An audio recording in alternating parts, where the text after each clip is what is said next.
This is for the person today waiting. You're waiting on something, the right time, the right amount of money. You're waiting on a proposal. You're waiting on the kids to go back to school. You're waiting for the kids to go to college. You're waiting for somebody to apologize. You're waiting for somebody to come back home. You're waiting on something. You're waiting on something before you can act, before you can go do, before you can go believe and see in yourself, before you can go finish that thing and follow through on that thing that you want for you. Now, a few years ago, I told this to a coach of mine that I was waiting on something to happen before I could act on another thing that I knew eventually one day would happen and come to pass.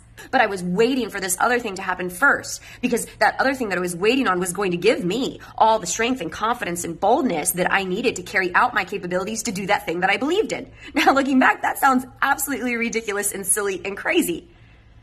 But that is where I figured it out. That trusting in my own faith and believing in my own capabilities and trusting God is exactly all I need to persevere and to endure the wait. And that doing is actually the process that speeds up the wait that you're waiting on. Because when you start acting and doing with an expectant heart, you carry yourself differently. In fact, what happens is that you end up not waiting anymore.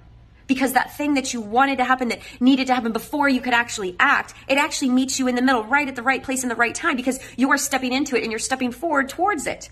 Or you've gone so far beyond and surpassed it, you forgot what you were waiting for.